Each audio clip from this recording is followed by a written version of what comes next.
jadi bupati, harapan saya, tolonglah para bupati di kawasan Danau Toba ini kompak.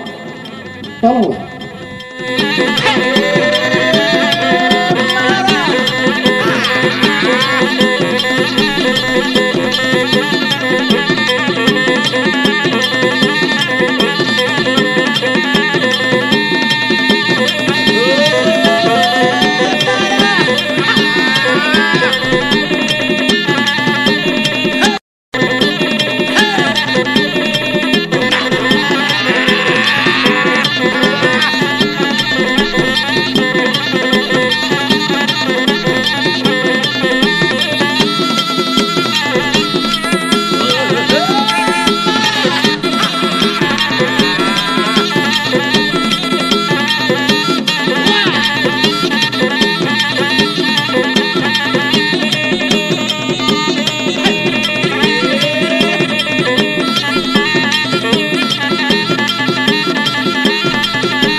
Kepala Balai Pelestarian Nilai Budaya BPNB Wilayah Provinsi Aceh dan Sumatera Utara beserta rombongan, Ketua Harian Badan Pengelola Toba Caldera UNESCO Global Geopark Bapak Manindar Simbolon, terima kasih. Ibu Ketua PHRI Kabupaten Samosir atau yang mewakili, Ibu Ketua Dekranasda Kabupaten Samosir beserta rombongan. Adapun tujuan pelaksanaan kegiatan ini adalah sebagai upaya pengembangan, pengelolaan dan pelestarian keragaman budaya, khususnya ulos sebagai warisan budaya Batak dalam bingkai kemajuan kebudayaan Indonesia. Sasaran kegiatan adalah para pengrajin, komunitas Partonum, desainer lokal, pelaku ekonomi kreatif lainnya di kawasan Danau Toba, khususnya Kabupaten Samosir, Toba, Tapanuli Utara, dan Humbang Hasundutan. Para pegiat dan pemerhati budaya, pencinta ulos, pebisnis tenun dan ulos, serta stakeholder kebudayaan dan kepariwisataan, maupun generasi muda dan masyarakat di kawasan Danau Toba. Kegiatan pemberdayaan pengrajin di kawasan Danau Toba diisi dengan 4 rangkaian konten kegiatan yang saling berkaitan, yaitu workshop dengan mengambil tema telisik pewarnaan alami dan manirat ulos selama 6 hari, mulai dari tanggal 11 sampai dengan 16 Oktober 2021, bertempat di Huta Sitohang, Desa Lumbuhan Suhitoruan, Kecamatan Panguran, dengan peserta sebanyak 50 orang Partonum dari 4 kabupaten, yaitu Samosir, Toba, Takut, dan Humbang Hasundutan. Rangkaian acara kedua akan dilaksanakan gala tenun, juga diikuti oleh peserta yang pada saat ini hadir bersama kita, itu para komunitas Partonum. Setelah selesai melaksanakan workshop pewarnaan alami, mereka langsung menenun ulos mangiring di rumah masing-masing, yang mana nanti para tim kerja dari BPNB Aceh akan langsung meliput rangkaian ketika mereka proses penenunan tersebut. Gala tenun ini akan berlangsung mulai 18 sampai dengan 27 Oktober di 4 kabupaten. Dan hasil daripada tenun akan dikumpulkan pada tanggal 28 Oktober 2021 untuk dipamerkan sekaligus dinilai tim juri di ruang pameran TB Silalahi Center Kabupaten Toba. Rangkaian ketiga adalah pameran dan edukasi ulos dari masa ke masa selama 2 hari, tanggal 29 sampai 30 Oktober 2021 di TB Silalahi Center Kabupaten Toba. Acara puncaknya yaitu kompetisi desain dan fashion busana motif ulos, diikuti desainer lokal dari 4 kabupaten, tanggal 30 Oktober di Geosite Kuta Ginjang, Kabupaten Tapanuli Utara.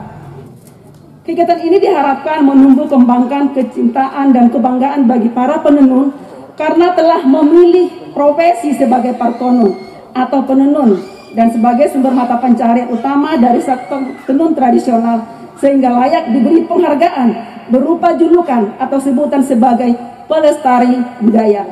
Horas. Horas. Pertama, saya mengajak kita kembali bersyukur kehadirat Tuhan Yang Maha Kuasa atas berkat dan kasih-Nya kepada kita semua di tengah-tengah pandemi COVID-19 masih boleh berkumpul di tempat ini, di Lumban Sitohang, Desa Lumban Sihusi Turuan, Kabupaten Samosir, untuk menyelenggarakan sebuah kegiatan yang sangat penting bagi bangsa dan negara kita, khususnya masyarakat Batak yang ada di kawasan Danau Toba. Saya mewakili Gubernur Sumatera Utara sebagai Ketua Harian Badan Pengelola Toba Caldera UNESCO Global Geopark menyambut baik acara kita hari ini. Dan terima kasih kepada Balai Pelestarian Nilai Budaya Aceh, walaupun jauh dari Aceh tapi perhatiannya tetap juga ke Toba. Tepuk tangan dulu kita untuk Bapak Ibu yang dari Aceh, kantornya di Aceh wilayah sampai juga ke Sumatera Utara. Itu maksudnya Ibu ya. Baik. Nah, dari sisi geopark saya harus bicara ada kaitannya dengan budaya. Ya. Jadi kalau hari ini tadi Bu Teti sudah melaporkan pemberdayaan pengrajin.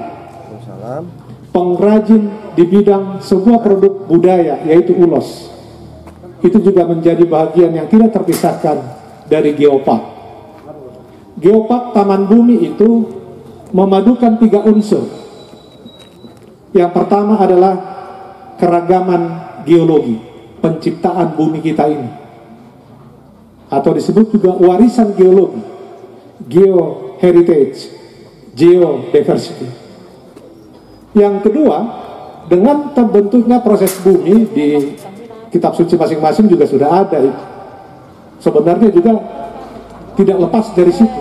Maka muncullah keragaman biologi, flora, fauna, dan seterusnya yang disebut dengan biodiversity. Yang terakhir adalah manusia. Tuhan menciptakan manusia adalah hari yang terakhir. Itu juga dihargai oleh UNESCO dan ilmu pengetahuan dan budaya. Dan itulah manusia dengan budayanya.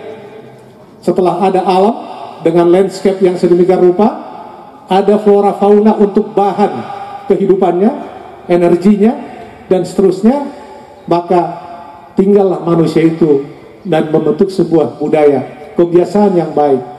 Dan salah satu produk budaya itu, itulah ulos. Baik, nah ulos ini sebenarnya sudah lama kita coba angkat, kembangkan, bahkan ke UNESCO juga sedang dan sudah lama beberapa kali diusulkan untuk menjadi warisan budaya. Tapi itu masih berjalan terus. Mudah-mudahan dengan acara ini juga ini akan menjadi memperkuat. Banyak komunitas juga yang bergerak di bidang ulos, Bu. Banyak. Di Sumatera Utara, di daerah ini banyak. Ya. Tapi sekali lagi saya ingin mengatakan dalam kaitan acara kita ini dengan geopark, Taman Bumi, tadi keragaman budaya, keragaman biologi, keragaman geologi, tujuan akhirnya untuk kehidupan manusia. Jadi percuma semua, hebat alamnya, hebat biologinya, hebat budayanya, kalau nggak makan juga nggak jalan juga. Nah, makanya saya mengatakan pemberdayaan, dan itu kata yang mudah diucapkan walaupun tidak mudah dilakukan. Karena pemberdayaan itu memiliki makna yang sangat dalam, mulai dari kesadaran, kemauan, kesadaran diri dan seterusnya, bahkan kemandirian dan seterusnya, dan itu menjadi sumber kehidupannya. Nah, kami dari Badan Pengelola Geopark sifatnya mendorong semua daerah termasuk, dan kami himbau 7 kabupaten yang ada di kawasan Danau Toba yang menjadi wilayah Geopark Caldera Toba juga melakukan hal yang sama.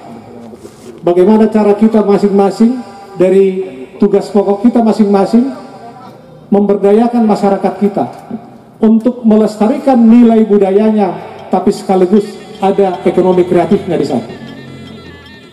Karena tanpa ekonomi kreatif, maka pengrajin ini juga tidak akan bergerak. Nah, kita bersyukur sekarang pemerintah kita seperti disampaikan tadi telah menetapkan kawasan Danau Toba itu adalah 5 dari destinasi pariwisata super prioritas. Tadi 10 di luar Bali, tapi dari 10 itu 5 lagi yang sangat super prioritas, termasuk kita di situ. Jadi ini suatu rangkaian yang sangat bagus. Nah, sekali lagi ini Pak yang mewakili Pak Bupati Taput, karena saya pernah jadi bupati, harapan saya tolonglah para bupati di kawasan Danau Toba ini kompak untuk mendorong. Tolonglah, tanpa kekompakan seperti apapun ibu ini dari balai, kalau kita yang di sini di daerah ini tidak menyambut dengan baik, tentu mereka kurang semangat ya Bu ya. Tapi kalau disambut dengan baik, sinergitas kolaborasi, maka pusat melalui balai kita ini akan semakin semangat ke depan. Nah, tentu harapan kami kepada Ibu Ketua Dekranasda juga, seperti saya katakan tadi Bu, ada nilai konservasi, ada edukasi, ada pemberdayaan, ujung-ujungnya juga ada kehidupan ekonomi. Dekranasda lah yang kita harapkan bisa mendorong aplikasi ini di tengah-tengah masyarakat sehari-hari untuk menjadi sumber kehidupan para pengrajin kita ke depan. Nanti terlalu panjang kalau saya ceritakan yang lain, tapi intinya kepada kita ini adalah momentum yang sangat bagus. Kolaborasi pemerintah pusat, pemerintah daerah, masyarakat pengrajin di bidang seni dan budaya secara khusus, tapi juga menuju ekonomi kreatif. Semoga acara ini berjalan dengan baik. Para peserta yang dari 3 kabupaten lain juga tetap semangat. Kebersamaan kita adalah Danau Toba. Danau Toba kita diikat secara fisik oleh Danau Toba, tapi secara budaya lebih hebat tadi adalah budaya Batak. Tapi hari ini ya saya sepakat kita fokuskan dulu Batak Toba ya Bu ya, karena nanti akan ada variasi kalau kita berbicara dengan Simalungun, berbicara dengan Pakpak, berbicara dengan Karo, walaupun sama-sama Batak, sumbernya sama, tapi ada variasi-variasi. Dengan demikian saya berharap kegiatan hari ini betul-betul nyata untuk mendorong pelestarian nilai budaya sekaligus untuk meng-create ekonomi kreatif bagi kehidupan pengrajin kita khususnya dan masyarakat kita.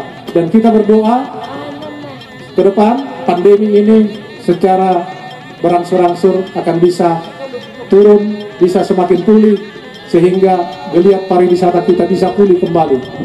Seperti kita ketahui, pemerintah kita sudah memutuskan beberapa destinasi wisata seperti Bali akan dibuka mulai tanggal 14 Oktober kepada dunia internasional. Nah, barangkali kita nggak usah internasional dulu, yang regional dulu, yang nasional dulu.